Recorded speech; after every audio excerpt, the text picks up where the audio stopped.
নমস্কাৰ বন্ধুসকল। এনেইতো মই লং ভিডিঅ' নবনাওঁ, কিন্তু আজি বিশেষ এটা কাৰণত লং ভিডিঅ' বনাব লগা হ'ল। কাৰণ যেতিয়া আপুনি ফেচবুক বা ইনষ্টাগ্ৰাম আজিকালি যেতিয়াই খোলো, অকল হিন্দু মুছলমান কি যে হৈছে আৰু নক'ব আৰু গোটেই মানুহখিনি ইমানে বেয়াকে ব্ৰেইন ৱাছ কৰিছে যে মুছলমানজনে এতিয়া হিন্দুজনক দেখিব নোৱাৰে আৰু হিন্দুজনেতো মুছলিম বুলি ক'লে একেবাৰে বেয়া পায়। কিন্তু আমি সৰুৰ পৰা মই ডিগ্ৰী পাছ কৰিলোঁ। এতিয়া আপোনাৰ সৰুৰ পৰা যিটো পঢ়িছোঁ, মোৰ বেছিভাগ লগৰ ল'ৰা হিন্দু আছে আৰু ময়ো এজন মুছলমান ল'ৰা হয়। কিন্তু আজিলৈ আমাৰ মনত এই থিংকিংটো কেতিয়াও নাছিল যে এইজন হিন্দু বা এইজন খ্ৰীষ্টান বা এইজন বেলেগ ধৰ্মৰ জাতি। মানে কি ক'ব আৰু এতিয়া মানে আপোনাৰ ব্ৰেইন ৱাছ এনেকুৱাও কৰিছে। এতিয়া আমাৰে কিছুমান লগৰ ল'ৰাই মানে ইনডাইৰেক্টলি কমেণ্ট কিছুমানত পাওঁ যে এতিয়া বিজেপি মানে হিন্দু, কংগ্ৰেছ মানে মুছলমান। মই এটা প্ৰশ্নৰ উত্তৰ বিচাৰিছোঁ যিমান হিন্দু মুছলমান গৈ থাকে সকলোৰ পৰা, যে 600 বছৰ প্ৰায় মোগলে আমাৰ ভাৰতত মোগলে ৰাজত্ব কৰিছিল 600 বছৰ। তাৰপিছত ব্ৰিটিছে প্ৰায় 200 বছৰমান ৰাজত্ব কৰিছিল আৰু তাৰপিছতো আপোনাৰ 65 বা 70 বছৰমান আপোনাৰ কংগ্ৰেছে ৰাজত্ব কৰিছিল। কিন্তু তেতিয়াতো আমাৰ অসমীয়া মানুহখিনি কেতিয়াও ভাবি লওক মুছলমানৰ পৰা খাতৰা নাছিল। কিন্তু এতিয়া ভাবি লওক কিয় মুছলমানৰ পৰা খাতৰা হৈছে। আমাৰ ইণ্ডিয়াত 80% হিন্দু মানুহ আছে আৰু মাত্ৰ 20% মুছলমান মানুহ আছে। আপুনি নিজে কওকচোন, এই 80% মানুহক এই 20% মানুহে জানো কিবা ক্ষতি কৰিব পাৰিব? এবাৰ নিজে ভাবক নিজৰ মাইণ্ডেদি। এইবিলাক কি হয় জানেনে? এটা পলিটিক্স হয়, এটা লেতেৰা পলিটিক্স, যোনে আপোনাৰ মোৰ নিচিনা মানুহবিলাকৰ, সাধাৰণ মানুহবিলাকৰ মাইণ্ড পূৰা ৱাছ কৰি দিছে একেবাৰে। মোৰ সকলো ফ্ৰেণ্ডক বা যিমানখিনি মোৰ ইনষ্টাগ্ৰাম বা আপোনাৰ ইউটিউব বা আপোনাৰ ফেচবুকত ফ্ৰেণ্ড আছে, সকলোকে মই এটাই কথা ক'ব গৈছোঁ যে চাওক, বিজেপি চৰকাৰ আহক বা কংগ্ৰেছ চৰকাৰ আহক, আপুনি আৰু মই কষ্ট কৰি খাই আছোঁ আৰু কষ্ট কৰি খায়ে থাকিব লাগিব। আপুনি এই চৰকাৰৰ ভৰসাত কেতিয়াও আপুনি জীয়াই থাকিব নোৱাৰে। কোনো চৰকাৰে আপোনাক ঘৰত বহি বহি পইচা নিদিয়ে, কষ্ট কৰিবই লাগিব। আমি আমাৰ মাজত কাজিয়া কিয় কৰি আছোঁ? আমি আমাৰ মাজত বেয়া কিয় হৈ আছোঁ? সৰুৰ পৰা যোনটো বস্তু দেখা পালোঁ যে সকলো মিলিজুলি আছে, সকলো জাতি ধৰ্ম নিৰ্বিশেষে আপোনাৰ নিজে স্পষ্টকৈ লিখা আছে কিতাপত যে জাতি বৰ্ণ ধৰ্ম একো চাব নালাগে। আমি এতিয়া সেই বস্তুটো কিয় চাই আছোঁ? মোৰ কথাটো শুনিবলৈ বেয়া লাগিছে বা মোক কোনোবাই বেয়া পাব পাৰে বা কমেণ্টত কিছুমানে গালি দিব পাৰে।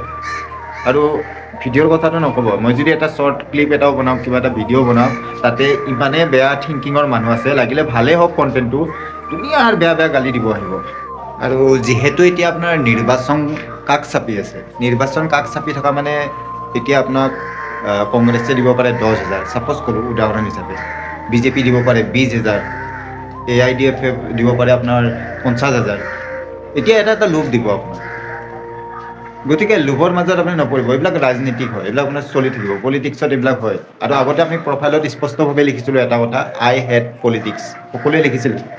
বেছিভাগৰ আপোনাৰ প্ৰফাইলতে আছিল এনেকুৱা, হোৱাটছএপৰ প্ৰফাইল হওক বা আপোনাৰ ফেচবুক প্ৰফাইল, ইউটিউব বা বেলেগ প্ৰফাইল হওক, যিকোনো প্ৰফাইলত আই হেট পলিটিক্স বুলি লিখা আছে। কিন্তু আজিকালি চব পলিটিক্সৰ মাজতে পৰি গৈছে, চবৰে ব্ৰেইন ৱাছ হৈ গৈছে।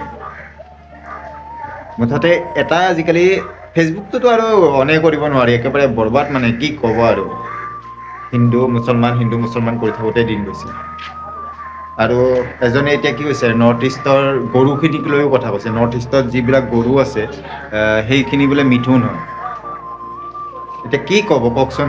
এনেকুৱা মানুহ আপোনালোকে পায়ে থাকিব, সিহঁতৰ মাজত আমি পৰি একো লাভ নাই। আৰু মই আজি লং ভিডিঅ'টো নবনালোঁ হয়, কিন্তু লং ভিডিঅ'টো বনোৱা কাৰণ এটা আছে। কাৰণটো হ'ল যে মই ফেচবুকৰ পষ্ট এটা কমেণ্ট দিছিলোঁ যে ভাই চোৱা, হিন্দু মুছলমান একো নাই, এইবিলাক সকলো মিলি থাকিব লাগে। তেতিয়া মোক এজনে কমেণ্ট দিলে, অ' ভাই তই মিয়াৰ ছাপোৰ্টাৰ নেকি? ইয়াতে মই মিয়াৰ ছাপোৰ্ট কৰিবলৈ কি কমেণ্ট কৰিলোঁ আপোনালোকে নিজে কওক। আমি চবেই মিলি জুলি থকা কথা কোৱাটো মই কি বেয়া কথা ক'লোঁ নেকি? মোক ক'লে কি আপুনি কি মিয়াৰ ছাপোৰ্টাৰ নেকি?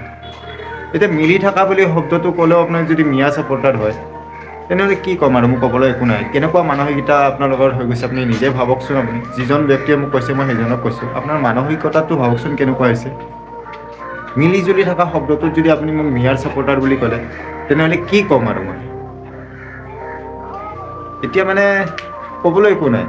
যি মানে এটা সাধাৰণ এটা আপোনাৰ ভাল বুলি ক'লেও বেয়া হৈ গৈছে, বেয়া বুলি ক'লেতো আৰু ভালেই হ'ল আপোনাক ক'বলৈ।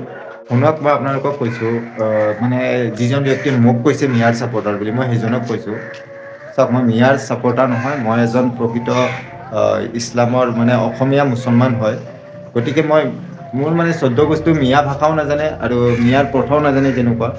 তথাপিও আপোনালোকে যদি উল্টা পুল্টা এইবিলাক কমেণ্ট মোক পাছ নকৰিব, যিহেতু বেয়া লাগে, দুখ লাগে, হয়নে নহয়? দুখ লাগে। এতিয়া কোনো জাতি ধৰ্মক লৈ কেতিয়াও একো কথা নক'ব। মানুহৰ ভাবি লওক কেনেকুৱা লাগে মনটো আপোনালোকে, যোনটো জাতিৰ লগত একো লেনদেনে নাই সেইটো জাতি হিচাপে যদি আপুনি মোক কৈ দিয়ে, মোৰ নিশ্চয় বেয়া লাগিব বা আপোনালোকৰো বেয়া লাগিব যদি মই আপোনাক কওঁ। এনেকুৱা কমেণ্ট পাছ নকৰিব, আপোনালোকক অনুৰোধ থাকিল। আৰু সঁচাই মানে মানসিকতাবিলাক এনেকুৱাই বেয়া হৈছে, কি বুজাম আৰু। এটা কথা আছে ন অসমীয়াত, গৰুৰ আগত বিন বজাই লাভ নাই, সেই মানুহসকল তেনেকুৱা। যাতে মানে থিংকিংটো গৰুৰ নিচিনা, তাৰ আগত বিন বজাই লাভ নাই, নানাচে। ইপিনে আপোনালোকৰ এই কমেণ্টবিলাক পাই থাকোঁ, আৰু তাৰোপৰি মাইণ্ডত আৰু এটা বেলেগ টেনশ্যন আছে। টেনশ্যনটো হ'ল যে আমাৰ ছাইডৰ পাহাৰখন গোটেই বোলে আপোনাৰ যাব। পাহাৰখন অলপ দেখুৱাই দি আছোঁ, আপোনালোকে চাই লওক কেনেকুৱা। পৰিৱেশটো ইমান ধুনীয়া, তাৰপিছতে এই পাহাৰখন গুচি যাব, সেইটো এটা বেলেগ টেনশ্যন মাইণ্ডত। এতিয়া কোনপিনে কি টেনশ্যন ল'ম, খাই বৈ জীয়াই থাকিবলৈ টান, এতিয়া থাকিবলৈ জেগাডোখৰো পাম নে নাপাম ঠিক নাই। চাই লওকচোন এবাৰ পাহাৰখন। এইখনে হ'ল সেইখন পাহাৰ, যিখন পাহাৰ আৰু দুদিনমান পিছত নাথাকে। দেখিলেনে কিমান ধুনীয়া, চাওক এটা সুন্দৰ পৰিৱেশ, দূৰ দূৰণিলৈকে কিমান ধুনীয়া পৰিৱেশ। কিন্তু এইখন পাহাৰ আৰু নাথাকে, এইখন পাহাৰ বোলে এভেক্সন হ'ব। এতিয়া এইটো এটা টেনশ্যন মাইণ্ডত।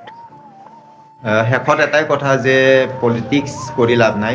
আমাৰ সকলোৰে অনুৰাগী, আমাৰ সকলোৰে হিয়াৰ আমঠু আমাৰ জুবিন দায়ো বেয়া পাইছিল পলিটিক্স, আৰু যিহেতু জুবিন দাক আমিও ভাল পাওঁ আৰু সকলোৱে ভাল পায়, তেনেহ'লে পলিটিক্স একেবাৰে বেয়া নকৰ, মানে বেয়া, এই পলিটিক্স ভাল পাই একো লাভ নাই, পলিটিক্স নকৰিবাই। আৰু এটাই শেষত অলপ জুবিনদাৰ ন্যায়ৰ কথাও ভাবক আপোনালোকে, যে জুবিনদাই যেন ন্যায় পায়। তেতিয়ালৈ বাই বাই, টাটা। আৰু কমেণ্ট নকৰিব এনেকুৱা উল্টা পুল্টা, মনত লাগে, বহুত দুখ লাগে। আমি সকলোৱে হিন্দু মুছলমানৰ আগত চবচে 1 নম্বৰত আছে আমাৰ জাতি, কি জাতি? মানৱ জাতি। গতিকে মানৱ জাতি হিচাপে থাকক, সকলোৱে মিলি জুলি থাকক। Bye bye.